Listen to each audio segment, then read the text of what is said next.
All right, class, we want to talk about the life of King David in this lecture, but we're first going to begin with David just simply as a young man. He is initially a shepherd out watching the sheep for his father. Meanwhile, Samuel is praying to God about how Saul has rejected obedience at the time of the killing of the Amalekites, and how that he has not really truly obeyed God. And as Samuel is pleading before God, God tells Samuel to go down to Bethlehem, to the house of Jesse, and he will anoint one of his sons to be king over Israel. Samuel does so. Jesse lines up his sons, and one after another, all 7 sons will appear before Samuel, and God will say no to every one of those. We have one great verse that it talks about in this. When Samuel looks at Eliab, the eldest, he thinks, surely this is God's choice. And God says, man looketh on the outer appearance, but God looketh on the heart. And then Samuel asked Jesse, is there another son you have? Well, there's David. He's out watching the sheep. Go fetch him. David is brought in, and God tells Samuel to anoint David as king. The next story we hear of David is David is sent with some food to his brothers to see how things are going on in the army. And you can just imagine that just as a little boy, 14, 15, 16 years old, maybe 17, this scrawny little lad is going to arrive in the army of Israel, and he's telling his brothers probably about all the exciting things that God is going to do when Goliath begins to holler. And says, send out a man to fight. And David says, well, I'll go fight him. Eliab suddenly, I think, gets concerned and tries to send David back home. But Saul has been looking for somebody to fight Goliath. And David volunteers. David tries Saul's armor. It doesn't work. Saul's head and shoulders above everybody. David takes a slingshot and goes out to face the giant. And he picks up 5 stones from the valley there, begins going up the hillside to fight Goliath. And Goliath curses him in the names of his gods, and David winds up his slingshot, lets loose a rock, and it finds the only unguarded place there is in Goliath at all. That is right square between his eyes, right in that vicinity. And the rock strikes Goliath. Goliath falls down unconscious. David rushes up. He doesn't have a sword in his hand, but he grabs Goliath's sword and he cuts off the head of Goliath. Israel wins a great victory that day because David is willing to go face Goliath. But I think about the great words that David spoke right there as he looked at Goliath across the valley and hears him challenging the armies of God. And David says to the people around him, he says, is there not a cause? If we could just get those words grounded firm in our mind, there is a great cause, a cause for Jesus Christ that we must grapple with. It must burn in our hearts. And David saw the cause. David is also not only a great warrior, David also has the ability to play the harp. And while Saul is having these terrible depression moods, David will come and play for Saul many, many times to try to calm him down. David becomes a warrior for Saul. And Saul becomes jealous of David. And David is forced to flee. David will marry Saul's daughter, Michal, And David will become fast friends with Jonathan, Saul's son. And I can picture these two young men, both of them firmly fixed in their faith and believing God, both of them doing what is right, both of them in the household of Saul, and I can understand why they became fast friends with one another. Jonathan comes to recognize that God has chosen David to be the next king, and a great man Jonathan is. Jonathan simply accepts second place. Later on, as Saul is trying to kill David, because Saul becomes intensely jealous of David, as he realizes that David's going to be the next king, that David is a great warrior, and Michal will help David escape one time. That's his wife. Jonathan will help David escape another time. David will flee. He will go to the priests at the town of Nob. They will give him bread and the sword of Goliath. Saul will get intensely angry at them, and that's when he has a temper tantrum and he kills 84 of the priests. And escaping that is Abiathar, who will later on become high priest for David.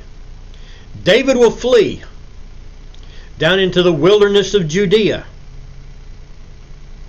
and Saul will chase David down into the wilderness of Judea. Once Saul will sleep in a cave where David and his men are hidden in the sides of the cave. And David will cut off a piece of Saul's skirt and later on tell Saul that I could have killed you, but here's what I cut off. And Saul will go home for a little while, but he'll come back chasing him again. And this time he and another man will slip down into the camp of Saul, and they'll take his spear and his water, and David will holler from the other side of the mountain. And Saul will acknowledge that David is a better man than him. But David finally will flee from there down into the country of the Philistines and is given the city of Ziklag as his possession. And once David leaves the country, there has been quite a number of men that have gathered around him that are following David. And they will be down in Ziklag. And it's at Ziklag where David hears of Saul's death. And when David hears of Saul's death, David will go down to the capital of Judah, the city of Hebron, and there David will be anointed king over Judah, just the southern tribe of Judah. And meanwhile, Abner, which is Saul's general, will take Ishbosheth, and he will make him king. That is one of Saul's sons, and will make him king over the land of Israel. And there will be civil war then between David as king in Hebron and Ishbosheth as king in the rest of Israel. Gradually, David will begin gaining the upper hand. Abner and Ishbosheth will have a falling out, and Abner will switch sides to David. David's wife Michal, which was Saul's daughter, has been given to another man as her wife. And David demands that his wife be sent back to him, and Michal is sent back to David. Abner comes down and makes the negotiations for David to become the next king. Joab hears about it.